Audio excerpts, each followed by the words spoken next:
3 ans d'absence, voici le président Charles Blé Goudé qui va faire tout de suite son entrée dans cette salle de conférence. Le président Charles Blé Goudé. J'imagine que vous avez beaucoup à me demander. J'imagine. Vous êtes prêts? J'imagine. Déjà par le nombre, j'espère que je ne vais pas m'écouler sous le feu des questions, mais je voudrais aussi vous rassurer que je suis prêt.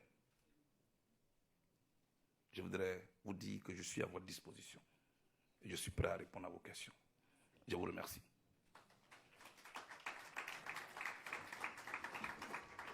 Alors, on ne va pas compliquer les choses.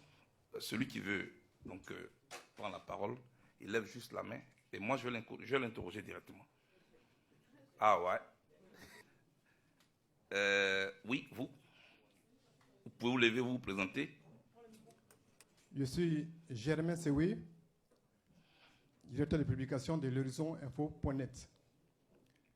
Bienvenue, Monsieur le Président. Nous allons commencer par le commencement. Le 17 janvier donc, 2013, vous avez été arrêté et vous êtes venu en Côte d'Ivoire. Selon une opinion, votre extradition aurait été un arrangement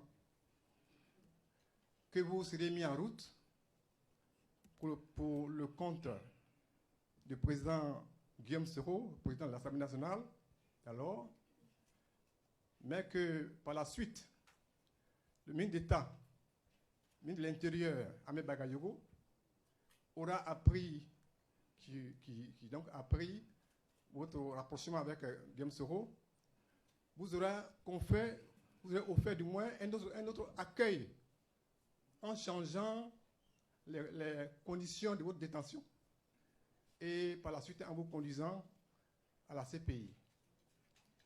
Monsieur le Président, est-ce que à un moment donné, je veux dire à ce moment précis, l'on a essayé de négocier ou de détourner votre engagement? Quelle est la vérité? Merci.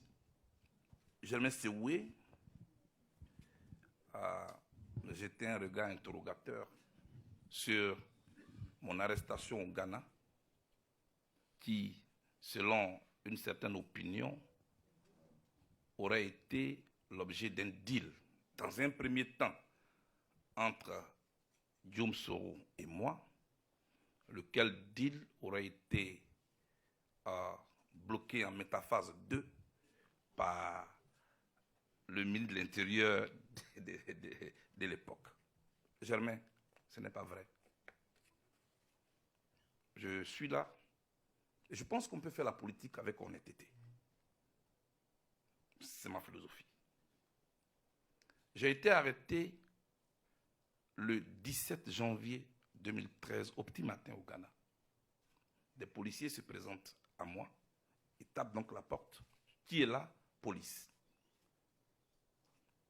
Je suis arrêté, conduit au BNI, Bureau of National Investigation, au Ghana, qui est le correspondant de la DST, ici en Côte d'Ivoire. Mes habits me sont donc ôtés. On m'habille avec des habits de prisonnier et on me jette en cellule.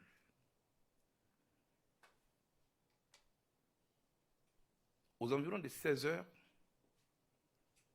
on me sort de la cellule pour me conduire au bureau, au secrétariat du moins, du directeur du BNI, qui, selon les policiers qui étaient là, voulait échanger avec moi.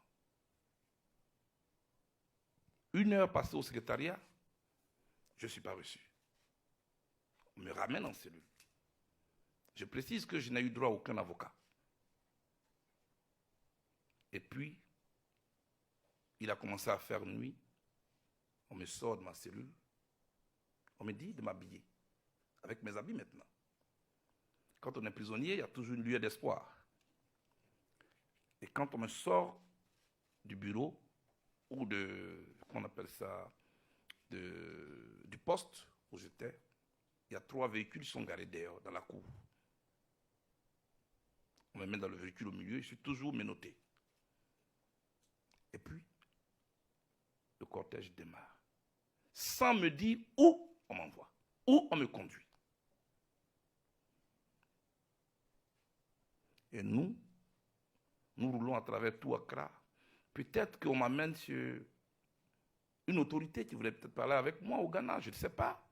C'est ce que je pensais en tout cas. Parce que je ne crois pas qu'on puisse arrêter quelqu'un sans lui faire voir un avocat et puis on le conduit comme ça. Je crois foncièrement au droit. Et puis je vois sur les pancartes, je lis Kassoa. Pour ceux qui ont fait le Ghana. C'est le dernier quartier avant de prendre la route vers Abidjan. Je demande donc au policier, vous m'amenez où? Il m'a dit, monsieur, taisez-vous. Yes, shut up and you follow. Ok, je me suis tué. On roulait. Après, je vois Cape Coast. Bon, on avance là. Après, je vois Takoradi. Je ne me faisais plus d'illusions. On était en train de me conduire en Côte d'Ivoire. Nous sommes arrivés à la frontière à 4 heures du matin par là. Il faisait nuit. C'est à 6 heures que la délégation ivoirienne, conduite par le DG actuel de la police, est arrivée à la frontière. Germain, et ceux qui sont partisans de cette opinion des deals, excusez-moi, moi je ne suis pas juriste. Mais ce que je sais dans mes recherches, c'est qu'un deal est défini juridiquement comme ce qu'on appelle un contrat synallagmatique, qui engage au moins 2 parties. Et chaque partie doit tirer profit de ce deal. C'était quoi, moi, mon profit? C'est ça la question. Parce qu'on a tous été à l'école. Donc, des gens peuvent faire des commentaires, mais à un moment donné, il faut se poser les bonnes questions. Et puis, comment j'ai fait un deal avec Dioum Soro? C'est pour obtenir quoi? Non, je n'ai jamais fait de deal avec Dioum Soro. Et, paix à son âme, le ministre Ahmed Bakayoko n'a jamais interrompu un deal. J'ai été arrêté par les policiers ghanéens qui m'ont remis à la police ivoirienne sur la base d'un mandat d'arrêt dont j'étais l'objet. Je précise qu'au Ghana, moi je ne vivais pas comme un réfugié comme tous les autres. Parce que l'heure arrivait pour qu'on se parle. Au Ghana, j'avais un mandat d'arrêt de la CPI contre moi. J'avais un mandat d'arrêt du gouvernement ivoirien contre moi. J'avais une mesure d'interdiction de voyage de l'ONU contre moi. Les autres étaient des réfugiés. Moi, je vivais comme un fugitif. Voilà comment j'ai été arrêté. J'ai été conduit à la DST. Ce que tu n'as pas dit, ou du moins ce que vous n'avez pas dit, excusez-moi, c'est qu'on disait que je n'étais pas en prison, que j'habitais même chez le ministre Ahmed Bakayoko. Ça aussi, il faut le dire. Mais vous voyez, le mensonge a cette facilité de courir vite. Le temps est ce juge-là qui finit par placer chaque chose à sa place. J'avais pour voisin à la DST Jean-Yves Dibopieux. Il est en Côte d'Ivoire, il a été libéré. Vous êtes des journalistes, vous pouvez l'interroger. C'était mon voisin à la DST. Je parle de faits. Et à la DST, j'avais aussi pour voisin le commandant Jean-Noël Abbaye. Lui aussi est en liberté.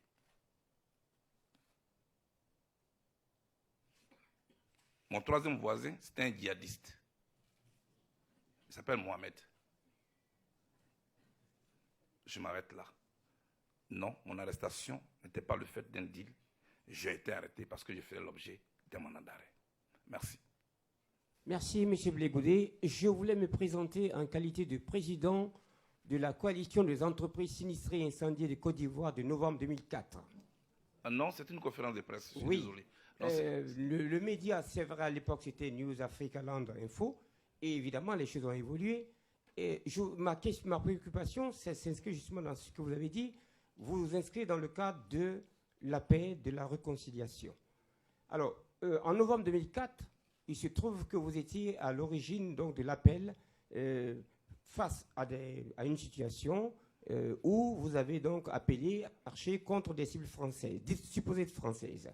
Des entreprises donc ont été pillées et incendiées, et dont la mienne, bien entendu, située sur le boulevard Giscard d'Estaing. Alors, cette période de novembre 2004 a donc causé beaucoup donc de sinistres, et des victimes comme nous, les chefs d'entreprise, avons été donc pillés, incendiés, et sans donc réparation. Ma question donc est de savoir, étant donné que vous inscrivez dans le processus de paix, quel est le plan stratégique en termes de réparation que vous avez prévu pour ces victimes, justement, de cette crise de novembre 2004, notamment les entreprises? Merci. Je ne peux pas me réjouir de votre situation. Vous êtes chef d'entreprise et au cours d'une crise que notre pays a connue, vous comptez au nombre des victimes. Je vous traduis d'abord ma compassion. Cela me paraît important. Quel plan stratégique de réparation ai-je prévu? Je ne suis pas en capacité de décider, parce que ce n'est pas moi qui dirige la Côte d'Ivoire. Je ne l'ai pas dirigée hier, je ne la dirige pas aujourd'hui. Quand on fait un plan de sortie de crise, je pense qu'il y a CDVR à exister dans ce pays, la Commission Vérité et Réconciliation. Ça devait d'abord être une commission d'écoute. Je suppose qu'elle devrait vous écouter aussi. Et sa démarche ou sa mission devait assortir de ce que vous avez appelé plan stratégique de réparation. Moi, je vous oriente vers les autorités ivoiriennes. Parce que l'État, c'est une continuité. Il ne faut pas voir l'individu blégoudé. Ce qui me gêne un peu dans votre propos, c'est que quand vous parlez de 2004, vous parlez seulement d'entreprise, sans parler des vies humaines. Ces familles qui ont perdu leurs enfants devant l'hôtel Ivoire. Cher ami, je ne veux pas remuer le couteau dans une plaie à peine cicatrisée. C'est notre histoire. C'est vrai qu'on l'assume et on doit avoir la démarche nécessaire pour pouvoir tourner cette page-là. Il y a des ministères qui ont été mis en place. Dans le gouvernement, se sont succédés ici en Côte d'Ivoire. Dans le cadre de la réconciliation, dans le cadre de la réparation, je voudrais donc vous indiquer ces différents ministères pour l'instant. En ce qui me concerne, je ne peux pour le moment que partager votre douleur et puis vous traduire ma compassion. Je vous remercie. Alain Zogo, le matin, vous avez la parole. En moins d'une heure, nous avons assisté à une contradiction de votre part. Vous avez dit tantôt, je vous cite, tous ceux qui sont entrés en Côte d'Ivoire ont négocié. Vous avez même ajouté que la question à poser, qu'est-ce qu'il y a, qu'est-ce qu'on a concédé? En même temps, vous affirmez que vous n'avez eu aucun deal avec le pouvoir actuel. Monsieur Blé, vous n'avez rien concédé. Pourtant, vous avez négocié. N'est-ce pas qu'il y a contradiction? Ma deuxième préoccupation, dans toutes vos sorties, vous lancez des pics à vos anciens camarades de lutte qui sont aujourd'hui autour du président Gbagbo. Dites-nous sincèrement, que reprochez-vous à ces derniers? Merci. Le matin a dit qu'en une heure, il a fait plusieurs contradictions. Une contradiction? Ah, d'accord. Et il s'est expliqué.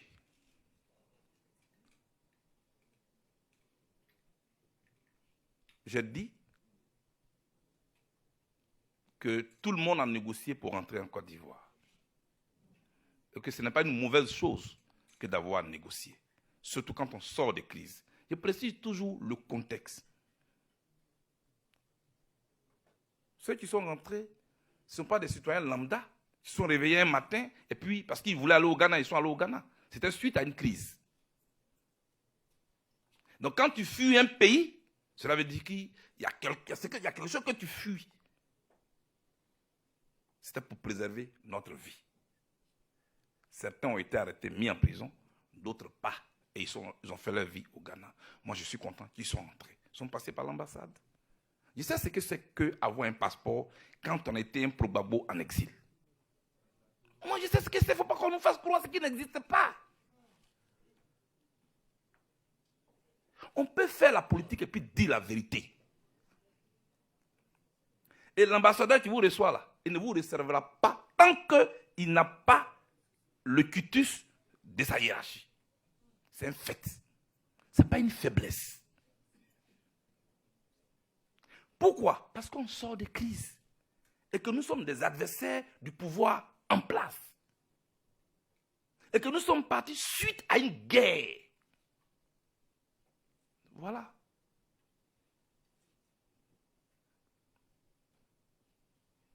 Donc quand je le dis, ce n'est pas pour rabaisser. Quand je le dis, ce ne sont pas des pics. Il ne faut pas inventer des choses. Maintenant, il dit, qu'est-ce qui a été concédé? Moi, je n'étais pas là quand les autres négociaient. Mais pour moi, là, j'ai dit, on ne m'a posé aucune condition. Il dit, ce n'est pas vrai. Mais c'est un journaliste qui me parle, non. Confronte-moi. Cher monsieur, confrontez-moi devant toutes les caméras du monde entier. Et si vous trouvez une seule preuve de ce que j'aurais concédé, moi, mes principes ou quoi que ce soit, je quitte la scène politique. Vous pouvez le noter. L'ambassadeur Claude Sailly est en vie. Il est ouvert à la presse. Vous pouvez aller le voir. Charles Blé Goudé a fait une conférence de presse. Il dit que vous ne lui avez opposé aucune condition et qu'il ne vous a concédé rien. Il vous donnera sa version. Dans tous les cas, c'est un adversaire politique. Le président Ouattara est en vie. Ses collaborateurs sont en vie. La seule chose que j'ai reçue du gouvernement ivoirien, c'est mon passeport. Point. Parce que là aussi, j'attends beaucoup de choses. Ce sont mes amis du COJAP qui ont cotisé pour payer mon billet d'avion. La CPI m'a appelé pour me dire, on a une enveloppe de 600 € pour vous, pour votre billet d'avion. J'ai dit, merci beaucoup, je ne prends pas cet argent. Et je ne l'ai pas pris.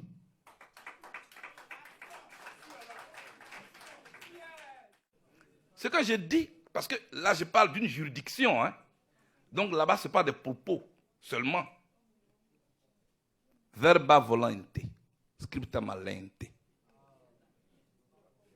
Donc les écrits là restent et les paroles s'envolent. Donc ce que je dis, c'est écrit. Ndri Claver assis là, c'est mon avocat. Il sait qu'à la CPI, quand on te parle, on t'écrit toujours. Donc, en me parlant de 600 €, c'est écrit noir sur blanc. Moi aussi, ma réponse est écrite noir sur blanc. J'ai dit, je ne prends pas les 600 € de la CPI. Le pouvoir ivoirien ne m'a pas assuré un billet d'avion. Le pouvoir ivoirien ne m'a pas donné un logement, ce n'est pas vrai.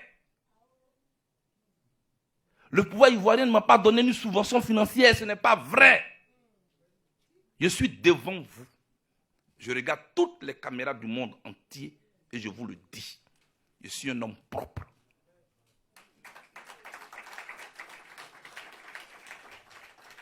Je suis un homme propre. Et je suis un homme libre. Je le répète encore. Le pouvoir ivoirien m'a seulement donné mon passeport le 30 mai 2022. Le pouvoir ivoirien ne m'a pas donné une seule arachide. Même pas acheter un vélo. Mais parce que, pourquoi le pouvoir devrait m'acheter une voiture? Pourquoi il devrait me donner de l'argent? Le problème qu'on a dans ce pays, c'est que les gens jugent les autres à partir de ce qu'eux ils sont. Moi j'ai des principes de vie. Moi j'ai des valeurs. Je suis un citoyen honnête. Merci là-bas.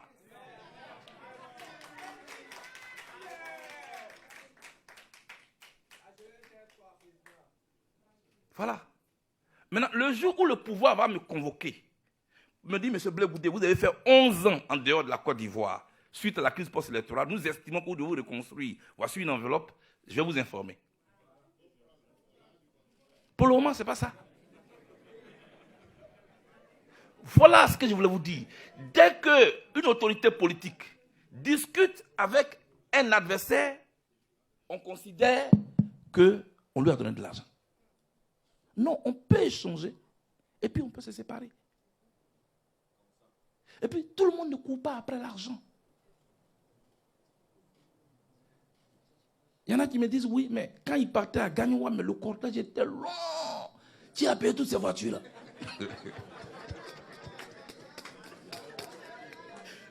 Qui a payé toutes les voitures-là? Mais moi, quand je venais, mais je suis venu. Ah oui, quand je venais, mais je suis venu. J'ai recruté des cadres en Europe. Il y avait au moins 200 responsables du COGEP qui ont pris leur billet d'avion et qui sont venus en Côte d'Ivoire. Je voulais les féliciter ici.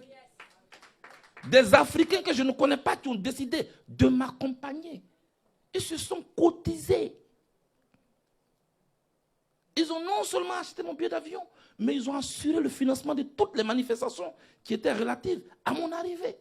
Voilà le président du comité d'accueil qui est assis là, le docteur Bogasako, que je voudrais saluer au passage. Bogasako, je lui ai seulement dit, tu es le président du comité d'accueil. Après moi-même, je me demande comment il a fait pour organiser tout ça. Parce que moi non plus, le pouvoir, moi je ne lui ai pas donné d'enveloppe aussi. Le pauvre, on dit non, toi, si Blé Goudé t'a désigné pour être le président du comité d'accueil, c'est que tu as un peu. Non, mais jamais. Donc, nous, on s'organise au COGEP. Et je vous le dis, on est structuré. Et on est dans une démarche participative. Chacun cotise. Qui 5 000, qui 100 000, qui 200 euros. Mais comme on est nombreux, l'enveloppe aussi est consistante. Moi, je suis en mission pour le COGEP. Et le COGEP finance ma mission. Et mes frais de mission. C'est tout. Je ne suis pas en mission pour le pouvoir. On dit non, il est en deal et on l'a envoyé en Côte d'Ivoire pour affaiblir le président Gbagbo. Voilà ce qui se raconte aussi. Dites-le. Bon, les autres, quand eux, ils rentraient là-haut, eux, c'était pour déstabiliser qui? Ça, ce ne sont pas des pics. C'est la vérité. Ou bien je devais rester à La Haye pour démontrer que je suis fidèle. Ce n'est pas juste. Ce n'est pas juste à mon égard. Je ne suis pas quitté en vacances. Je viens d'une prison de plusieurs années. Si la prison est si intéressante, pourquoi vous avez fui?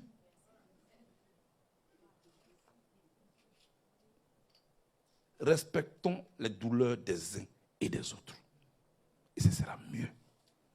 Ne nous rendons pas ridicules vis-à-vis de l'opinion. Maintenant, je vais te rassurer, cher ami. Ceux qui sont autour du président Gbagbo dont vous parlez, ce sont mes frères. Et puis ce sont mes frères de galère. J'ai fait d'abord l'exil avec eux. Pour certains, on a été dans le même gouvernement et c'était le cœur meurtri qu'on est parti au Ghana.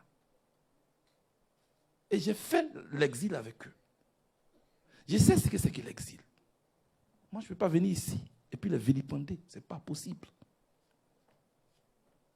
Seulement, on a différentes manières d'apprécier la situation actuelle. Pourquoi? Parce qu'à l'issue de la crise, chacun a atterri dans un environnement précis qui a peut-être dépeint sur son regard politique. Ça, on n'a pas besoin de brûler quelqu'un pour ça. J'accepte ça. Pour le moment, chacun est dans une chambre de la maison commune de Gbagbo. On va se rencontrer au salon, puis on va parler un jour.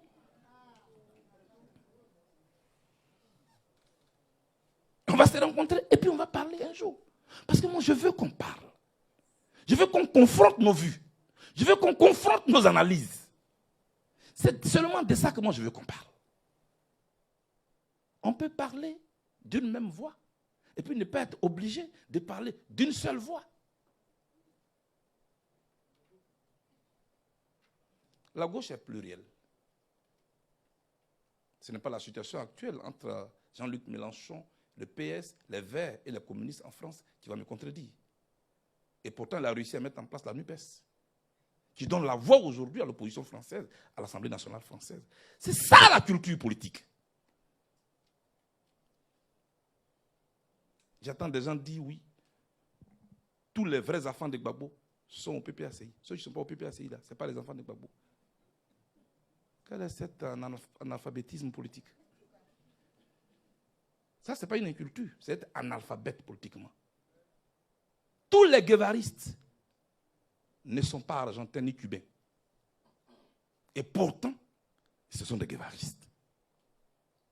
Tous les lumumbistes ne sont pas du MNC, qui est le mouvement national congolais, que Patrice Lumumba avait construit en son temps. Et pourtant, ce sont des lumumbistes. Ils ne sont même pas congolais. Tous les Sankaris ne sont pas burkinabés. Jetez un peu le regard ailleurs. Allez au-delà de vos clôtures que vous construisez vous-même. Moi, je ne veux pas construire et élever les murs de mon propre enfermement. Je veux être ouvert aux autres. On peut ne pas être d'un parti de quelqu'un et on peut partager sa vision. Parce que quand on parle des fils ici, on ne parle pas des fils biologiques, on parle des fils politiques. Je suis prêt aussi pour ce débat. Je voudrais donc rassurer mon ami du matin. Monsieur le Président. Bonsoir, Monsieur Yondié. Voilà. Je voudrais... Il y a une expression en anglais qu'on appelle hustler. Et je vous le souhaite vivement parce que je sais qu'après cet oral, les mêmes ressentis vont ressurgir. Ils vont encore vous dire que vous avez fait un deal. Ils vont encore vous dire que vous avez eu beaucoup d'argent pour aller faire votre arrivée. Ils vont même vous dire, même nous autres, à notre petit niveau, on prend des balles perdues. Parce que même j'ai entendu dans une rue à Yopougon que vous m'aurez donné un gros cachet pour animer votre meeting d'arrivée à la place CP1. Ce sont des choses que doit intégrer un courageux. Si vous estimez vraiment que la Côte d'Ivoire est votre priorité, nous autres, nous vous accompagnons parce que nous sommes des opérateurs économiques et dans la conquête de notre portefeuille client, s'il n'y a pas de stabilité d'un environnement, ce n'est pas évident de convaincre, quelle que soit notre intelligence, de convaincre un client pour qu'il adhère à nos stratégies de communication que nous lui proposons. C'est donc indéniable, c'est important. Nous ne sommes pas politiques, c'est vous qui faites la politique. Faites en sorte de privilégier les intérêts des jeunes Ivoiriens, à qui on a toujours dit qu'ils ne sont rien, qu'ils ne valent rien, qui aujourd'hui veulent un climat paisible pour avancer. Ne tenez plus compte de tout ce yo-yo. Ça fait partie de la vie en Côte d'Ivoire.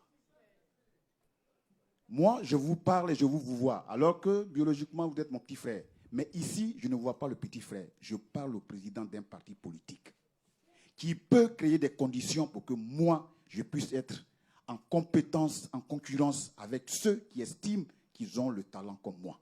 Et que, à the end of the day, le public puisse nous choisir. Mais s'il n'y a pas climat de paix, on va prendre des gens moins valeureux que moi parce qu'on n'aura pas d'autre choix, parce qu'il y a la guerre partout en Côte d'Ivoire. Je compte sur vous. Et moi, autant je l'ai fait à Diokwe, vous pouvez compter sur moi. Et tous ceux qui font la politique pour que la Côte d'Ivoire soit ce qu'elle était avant, moi je suis prêt. Merci.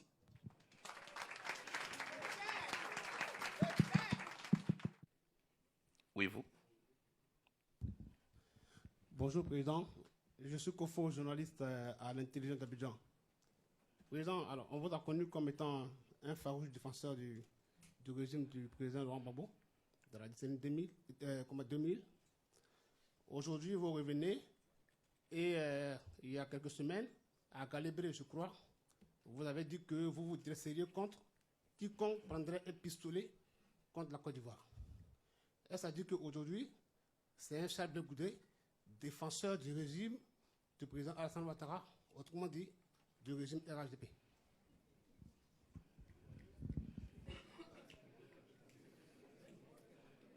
Mais c'est sa question, soyez tolérants. Moi, je suis là pour prendre toutes les questions. Est-ce que Charles Blé Goudet est défenseur du régime Alassane Ouattara parce qu'il a dit que quiconque prend un pistolet contre la Côte d'Ivoire l'aurait contre lui? savez, la constance dans ce qu'on fait est important. C'est ce qui me définit. En 2002, j'ai dit, la Côte d'Ivoire a été agressée par les armes. Vous êtes témoins. Je me suis dressé avec les Ivoiriens. J'étais même en Angleterre pour études. J'ai abandonné ce qui est plus cher à un étudiant, c'est-à-dire ses études, pour venir au secours de la mère patrie. Je n'étais pas seul, mais j'étais à la tête. Je l'assume. Je l'assume parce que j'estime qu'aucun enfant de la Côte d'Ivoire, quelles que soient ses ambitions, quelle que soit sa colère, n'a pas le droit de poignarder la mère patrie. Telle est ma position hier, telle est ma position aujourd'hui, telle sera ma position demain, quel que soit le régime. C'est ce que j'appelle la constance. On n'est pas contre les armes parce qu'on est au pouvoir. Et faire l'apologie des armes parce qu'on est dans l'opposition, parce qu'on veut remplacer l'autre. C'est incohérent. Et moi, je ne peux pas marcher à des incohérents. Ce n'est pas une histoire d'Alassane Ouattara. C'est une histoire de principe qui ne varie pas, comme une météo anglaise. Les positions à géométrie variable, je les dénonce, je les combats. J'ai dit et je le répète, au moment où je vous parle, celui qui prend un seul pistolet contre la Côte d'Ivoire, je vais me dresser contre lui. C'est tout. Bon. Où est l'histoire de Ouattara dans cette histoire? Il est au pouvoir, c'est tout, il est de passage. Oufo-Boigny était de passage. Henri Konan Bédié a été de passage. Le président Gueye Robert a été de passage. Le président Gbagbo a été de passage. Le président Ouattara, il gouverne, mais il est de passage. Moi, je vais gouverner la Côte d'Ivoire demain.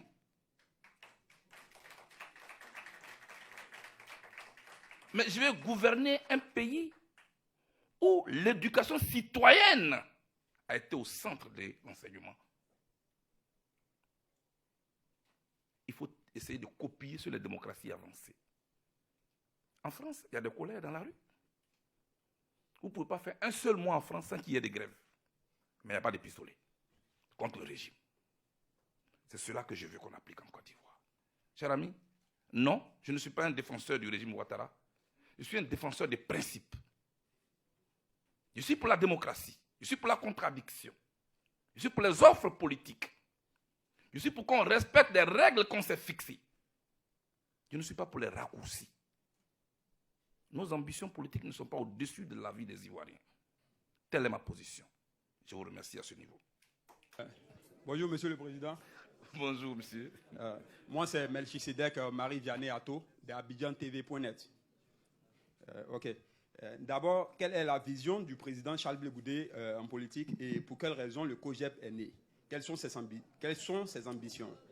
Et aussi, que faudra-t-il faire pour protéger la biodiversité et le climat tout en maintenant des activités agricoles et industrielles compétitives par rapport à leurs concurrents étrangers, notamment européens?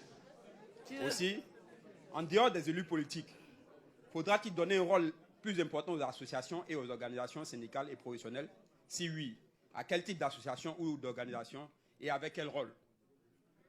Et aussi, quel pourrait être votre apport aujourd'hui pour que le président se penche sur la situation des militaires de la crise post-électorale encore en prison? Je vous remercie.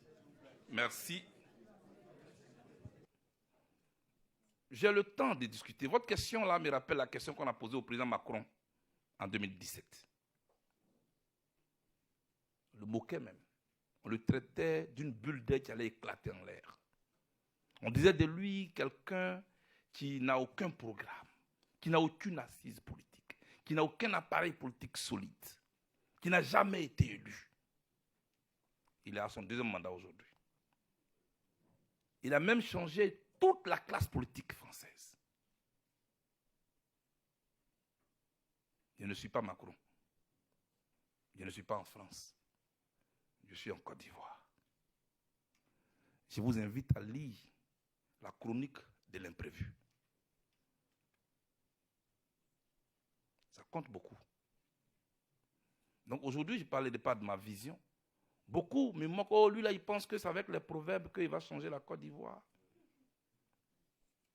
Je travaille avec mes experts sur mon projet politique.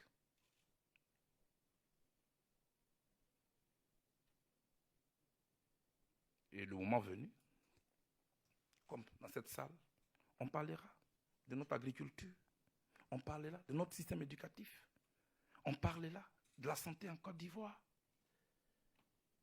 Parce qu'il y a des choses que j'observe et que je ne comprends pas. On a un pays qui a une pluviométrie que l'on envie. On continue d'importer du riz. Jusqu'aujourd'hui. Et d'où? De la Chine. Laquelle Chine qui elle-même était au même niveau de sous-développement que la Côte d'Ivoire dans les années 80.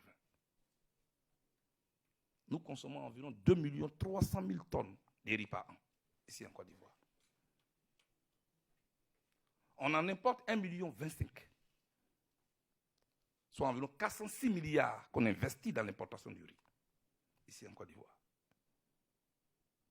Pourquoi ne pas prendre la moitié pour financer la production locale? 6e pays producteur de riz, derrière le Nigeria, derrière Madagascar, derrière le Mali, derrière la Guinée, la Côte d'Ivoire. Est-ce que c'est un manque de volonté politique? Est-ce que c'est un manque de moyens? Moi, je ne sais pas. Mais je trouve que ce n'est pas normal. Et on peut faire les choses autrement. On en parlera. Deuxième chose, on forme des docteurs qui vont finir à la Maca. La question, c'est quel est le message qu'on donne aux étudiants en formation? C'est comme ça que vous allez trouver des jeunes gens qui vont essayer d'économiser leur argent pour partir vers le Niger, vers la Mauritanie, et un matin, ils arrivent au Maroc et ils se jettent à la Méditerranée et ils meurent. Pourquoi? Ils fuient le désespoir que nous-mêmes, les leaders, on crée. Il faut redonner espoir à notre jeunesse. C'est ma vision. Diriger, c'est planifier. Diriger, c'est prévoir. Est-ce que notre système éducatif, tel qu'il est aujourd'hui, tel qu'il a été hier, est-ce qu'il répond encore aux besoins de notre société? Parce qu'on forme pour répondre aux besoins de la société, rien d'autre. Ça peut être dans la recherche, dans l'enseignement, dans bien d'autres domaines. Parce que les docteurs, on les forme, c'est sélectif.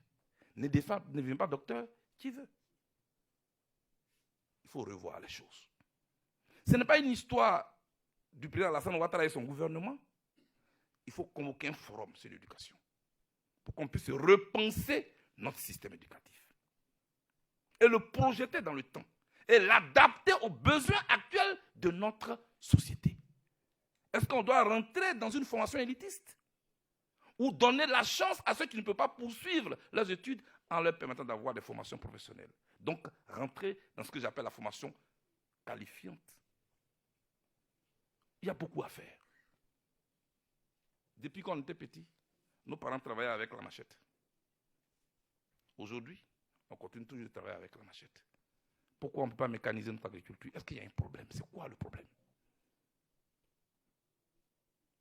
Je réfléchis à tout ça avec mes experts.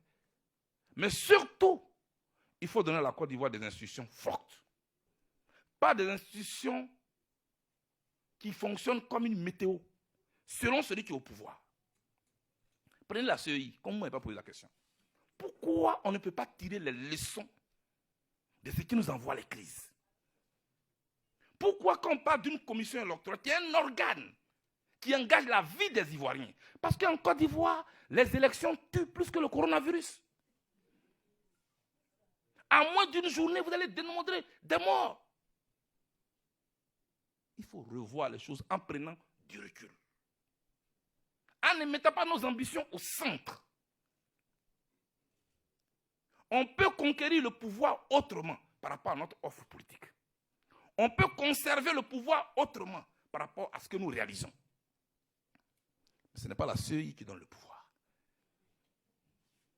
La CEI qui est là. Mais ça, c'est un organe de crise. Ah, vous êtes étonné? C'est un organe de crise qui est là. Et moi, je vais vous expliquer. D'abord, organe de crise à 2 niveaux. La CEI, dans sa forme actuelle, a été conçue à Marcoussis, dans la crise, pour contenter les différents acteurs en son temps. Est-ce que c'est encore adapté? Deuxièmement, vous avez au sein de la commission électorale indépendante tous ceux qui compétissent. Mon cher, la compétition ne va jamais prendre fin. Chaque parti politique envoie son représentant au sein de la commission qui est censée les départager. Chaque représentant est en mission pour son mandat. Est-ce qu'on a besoin de faire Harvard pour comprendre ça là? C'est comme vous avez un match Paris Saint-Germain, Real de Madrid. L'habit central est de Paris Saint-Germain. L'habit de touche est de Real. Mais ce match-là ne va jamais finir. Mais c'est exactement ce qui se passe en Côte d'Ivoire. On demande à chaque parti politique qui veut être président d'envoyer son représentant. Chacun envoie son représentant. Asseyez-vous. Et puis, ils vont élire entre eux celui qui va être président de la CEI. Pourquoi? Les autres vont coaliser, ils vont mettre à la tête celui qui va les faire gagner. Pas pour faire gagner la Côte d'Ivoire, pour les faire gagner. Pourquoi? Et je suis surpris. Quelqu'un entend le micro aux opposants. Ah non, moi aussi je veux une place. On ne cherche pas une place, il faut changer cette CEI. Elle ne peut pas fonctionner. Notez ce que je vous dis là. Hein. On va se rencontrer en 2025 encore. Les mêmes acteurs, la même CEI. Alors, on ne sera pas étonné, même conflit. Il faut revoir la CEI pour pouvoir donner aux Ivoiriens leur choix dans les urnes. Voilà ma vision. Voilà ma position sur la commission électorale indépendante. Tout le monde a faux. Ce n'est pas une histoire d'être représenté à la CEI. Les partis politiques peuvent être représentés à la CEI, mais avec une position d'observateur. Seulement, pour voir ce qui s'y passe. Il faut confier cette commission à des techniciens qui ne sont d'aucun parti politique. On me dit non, il n'y a plus de personnes neutres en Côte d'Ivoire. Mais c'est grave pour une société. C'est comme si on n'a plus quelqu'un d'honnête dans notre pays. Mais la société est perdue. Moi, je ne suis pas de cet avis. Donc, je tenais à vous le dire, pour que ce soit écrit, pour que ce soit su. Cette commission est une commission qui nous enverra toujours des problèmes. Pour le faire, on n'a pas besoin de se taper la poitrine. On n'a pas besoin de se quereller.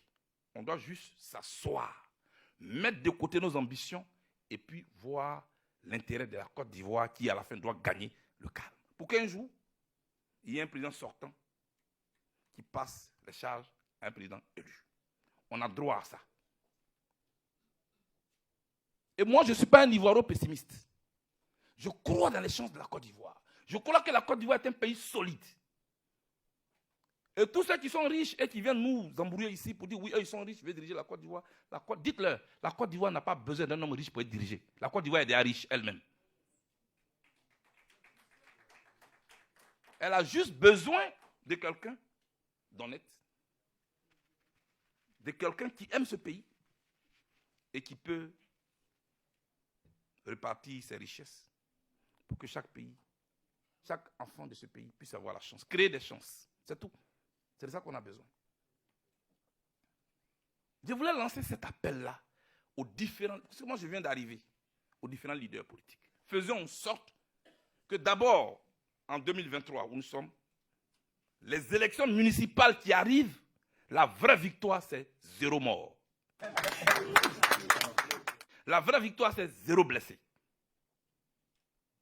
Voilà. Comme moi-même, je ne suis pas candidat. Parce que pour le moment, je suis condamné à 20 ans. Et jusqu'à ce que je change la loi, elle s'applique à moi. Or, je suis adossé et je suis attaché à la République et aux lois. Parce que c'est la loi qui m'a libéré à la haie. Donc, je respecte la loi. Donc, pour le moment, comme je ne suis pas candidat, moi, ce que je peux faire, c'est de faire campagne pour qu'il y ait 0 mort, 0 blessé lors des élections prochaines. C'est pour le moment le rôle que je vais jouer. Maintenant, je ne sais pas pour le moment quel rôle je vais jouer en 2025. C'est toute ma transition pour répondre à votre question. Mais avant, je voulais remercier mes avocats. Avant de répondre à votre question, là, je vais remercier mes avocats qui sont là. Je vais remercier Maître Ndri.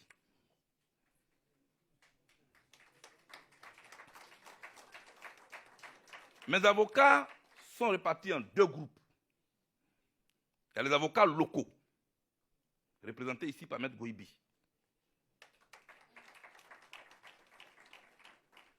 Ceux que je viens de citer sont dans la salle, représentant les autres qui ne sont pas là. Maître Nomel, Maître Bobré, Maître Bougno Jean-Serge, Maître Guaméné, Maître Blédé. Et Clavel, lui, il représente ceux de la haie.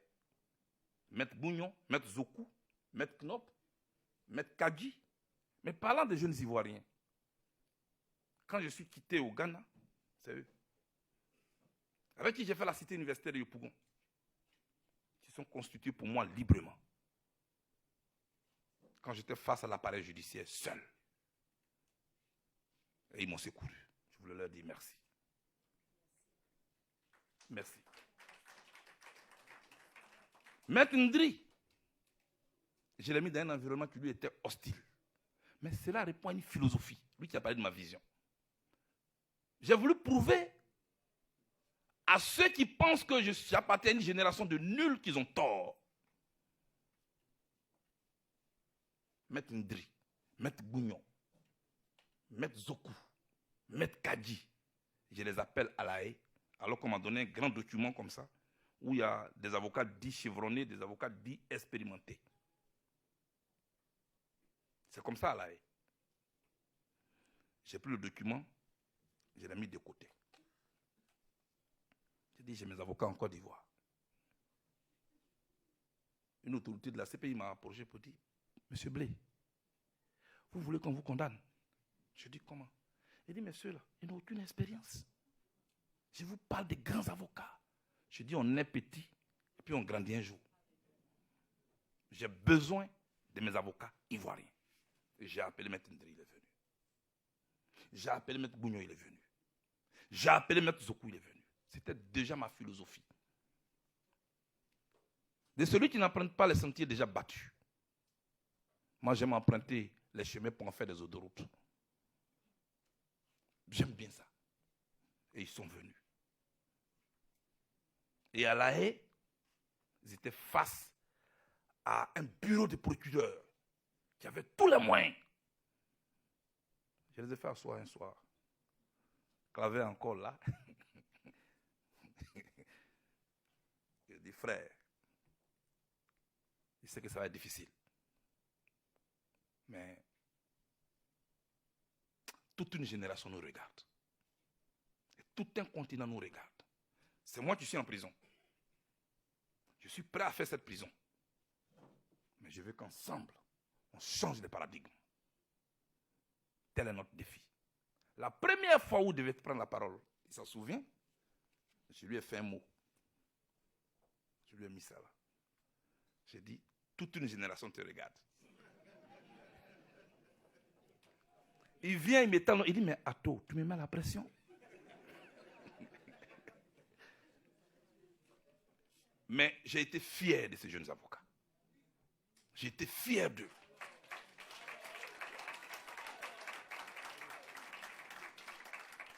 Même en dehors de ce que vous avez vu, le procureur a tenté à plusieurs reprises de nous intimider. Tu te rappelles ce jour-là? On a fait bloc. Est-ce que tu sais d'où nous on vient? Nous, on vient de Yopougon. Mais, au-delà de ça, je suis fier de ces jeunes avocats. Et telle est ma vision. Qu'on peut venir de la Côte d'Ivoire, être formé à l'Amphi Léon Robert à Abidjan, et puis être excellent. Parce que nous vivons un monde de compétition, où on ne fait plus le monde aux pauvres, à tous les niveaux. Et moi, je veux que la Côte d'Ivoire forme, pour que demain on puisse compétir avec les autres, sans complexe. Parce qu'on nous a convaincus que le meilleur est ailleurs. Ce n'est pas vrai. Le meilleur est aussi ici. Soyons fiers de ça, sans rejeter les autres. Tel est le message pour lequel un jour, moi, je vais être président de ce pays.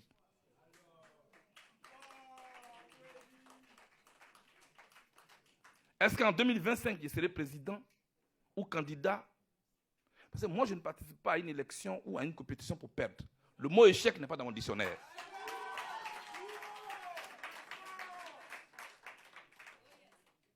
Peut-être que je serai le plus jeune candidat face aux trois grands, je ne sais pas. Moi, je ne sais pas. Je ne sais pas s'il y a encore... jamais. Je ne sais pas, comme je viens d'arriver, est-ce qu'il y a encore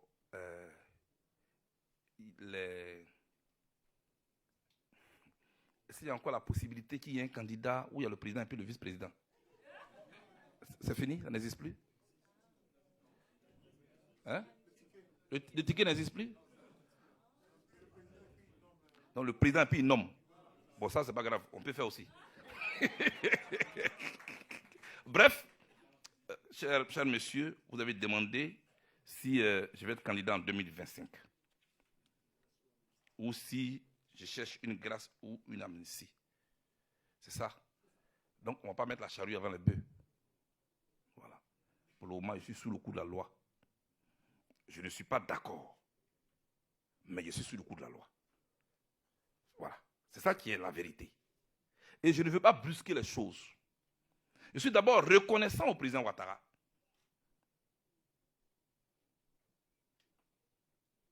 Qui m'a fait venir dans ce pays. Et ce qu'il a dit à la CPI, c'est ce qu'il a respecté. Parce que ce qu'il a dit, il ne l'a pas dit seulement oralement. C'est consigné dans un document. Je suis arrivé au Ghana. J'ai été arrêté au moins pendant 1 heure. Suite à un mandat d'arrêt qui était déjà dans l'ordinateur. Jean Tillman est là. Solan Tagro n'est pas là. Marie Chantal n'est pas là. Annie Kelly n'est pas là. Mais on était ensemble, nous tous.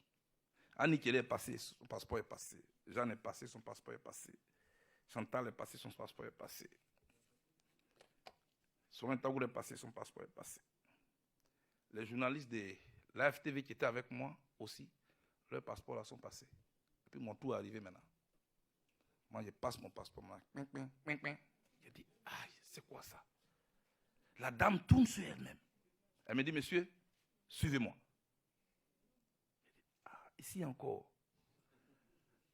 Madame Kessie a dit, non, je ne vous parle pas. Vous allez parler à mon supérieur. Donc, je la suis et je vois son supérieur. Il dit, monsieur, on a un mandat d'arrêt contre vous.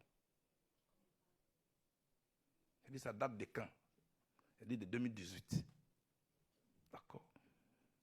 De qui? Il dit, nous avons ordre de la part des autorités ivoiriennes de vous attraper et de vous envoyer en Côte d'Ivoire. Je lui ai dit, mais vous pouvez faire l'économie de votre billet d'avion, moi-même je m'en vais en Côte d'Ivoire. Bref, j'ai fait appeler celui qui était mon contact, mon interface auprès du président Ouattara, c'est-à-dire son chef de cabinet. Il m'a dit, non, c'est une erreur. Nous allons réparer ça dans les minutes. Et puis, le verrou a été levé et je suis rentré en Côte d'Ivoire. J'appelle ça l'honnêteté dans les discussions. Et moi, je respecte ça. Même quand c'est l'adversaire. Une fois encore, je voudrais dire merci. Ensuite, je lance un appel.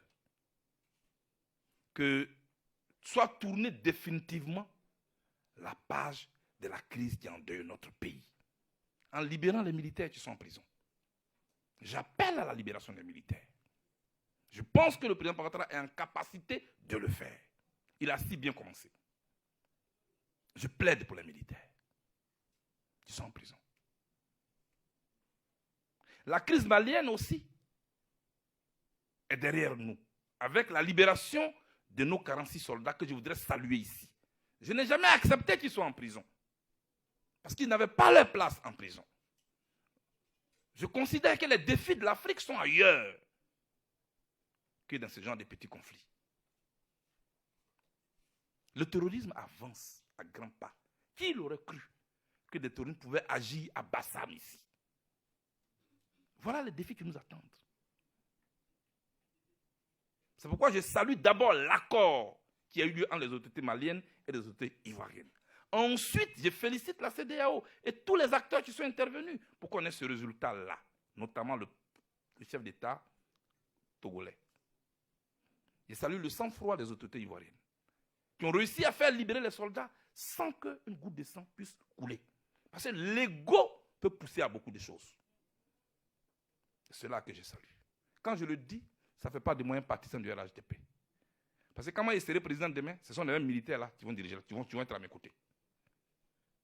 C'est cela qu'on ignore souvent. On n'est pas seulement pour la République quand on est au pouvoir. L'éducation citoyenne doit nous guider. Partout où on est. Opposants comme au pouvoir. C'est pourquoi je lance cet appel au président Ouattara. Moi, je plaide pour qu'il libère les militaires. Pour qu'il libère sa jeune fille, sa jeune sœur, sa fille, Pachéri Balé. Je souhaite que dans cette clémence-là, qu'il la libère.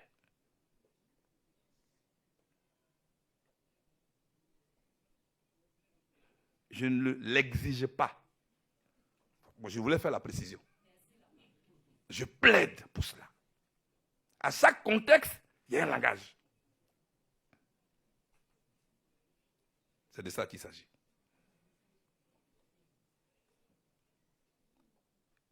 Je ne peux pas plaider pour les autres et puis moi-même je vais m'exclure.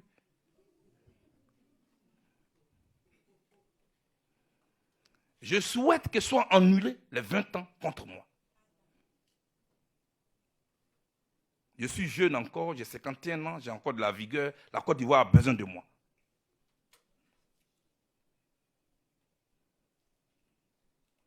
Et j'aimerais participer aux joutes électorales prochaines.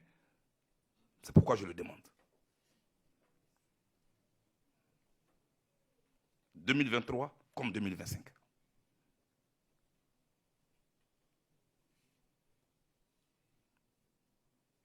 La Côte d'Ivoire a besoin de toute sa vitalité.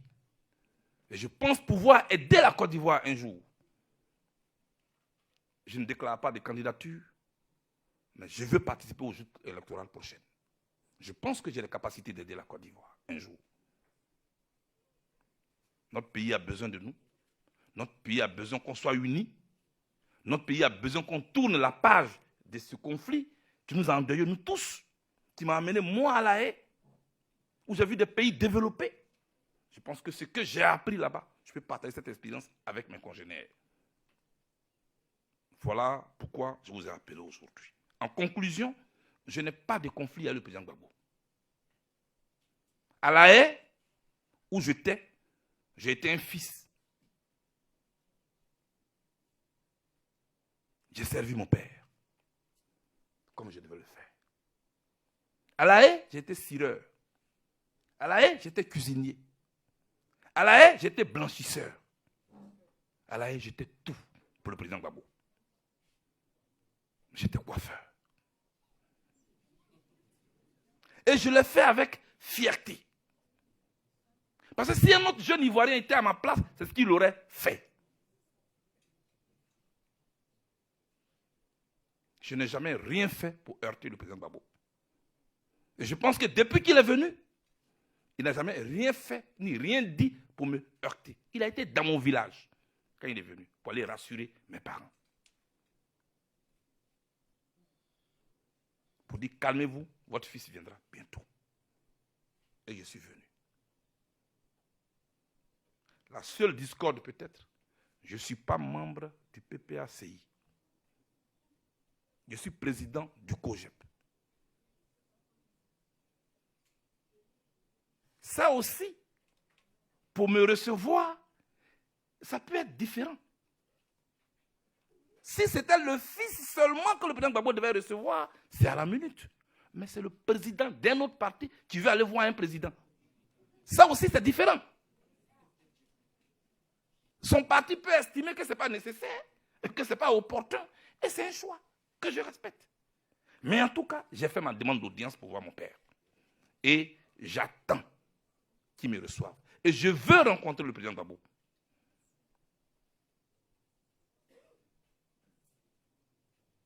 Pour lui donner les nouvelles de la haie.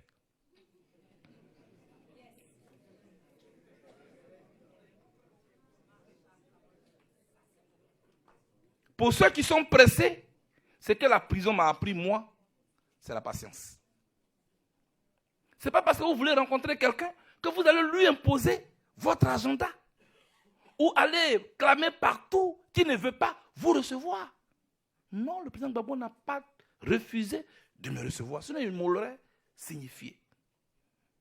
Et quand je dis que quand j'étais à La Haye, on communiquait, ce n'est pas faux. Quand il devait venir en Côte d'Ivoire, de l'aéroport, il m'a dit, Gbapé, je rentre en Côte d'Ivoire. Quand il a eu son passeport, il m'a dit, je viens d'avoir mon passeport. Quand j'ai eu le mien, je l'ai appelé président, je viens d'avoir mon passeport. Mais ça, c'était à La Haye. Il y a d'autres réalités ici que moi, je dois respecter. Et je souhaite que l'opinion ne me mette pas en conflit avec le président Gbagbo. S'il vous plaît. Ne me mettez pas en conflit avec le président Gbagbo pour vos petites ambitions.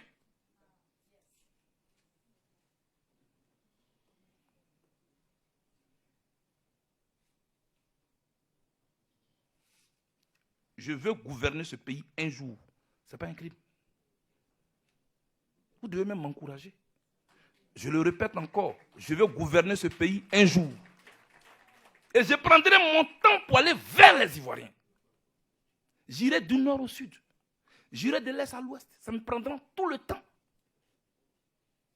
On dit qu'on a besoin de beaucoup d'argent pour le faire. Je serai le seul politicien qui n'aura pas besoin d'argent pour aller vers les Ivoiriens.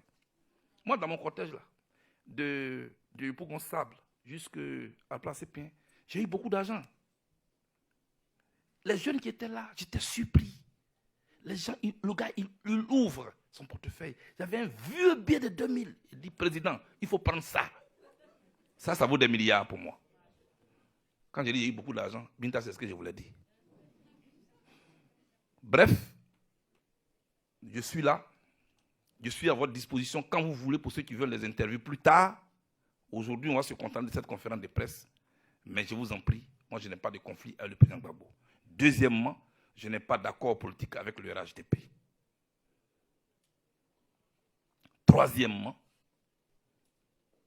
j'irai faire campagne pour la paix en Côte d'Ivoire. Mon programme sera connu officiellement. J'ai fini la première tournée avec les remerciements et autres, parce que pour moi c'est important. Maintenant, je passe à la phase politique. Il me reste juste une dernière tournée de condoléances à faire. Ce sera demain, au domicile de feu Ahmed Bakayoko. Il a été mon adversaire, il a dirigé ce pays. J'estime que cette culture africaine doit nous habiter, nous tous. Il y a un proverbe bété qui dit Akanegbo et Nemozido Babretier. C'est mon grand-père qui m'a dit ça. C'est-à-dire, mon adversaire ou mon ennemi, je ne te souhaite pas la mort. Akanegbo et Nemozido Babretier. C'est pourquoi j'irai là-bas. Pour saluer son épouse. Parce que je sais ce que c'est qu'une épouse dont le mari n'est pas là. Pendant 11 ans, la mienne ne m'a pas vu. Mais elle, au moins, je viens d'arriver. Et elle, est-ce qu'on sait dans quelles conditions elle vit? Je ne confonds pas l'autorité et l'individu. Parce qu'il y en a qui me disent, mais c'est lui qui t'a mis en prison. Non, ce n'est pas Ahmed Bakayoko, l'individu, qui m'a mis en prison. C'est le ministre de l'Intérieur de la Côte d'Ivoire qui m'a arrêté. Et il était dans son rôle. Voilà ce que je voulais dire. Que Dieu nous bénisse. À bientôt.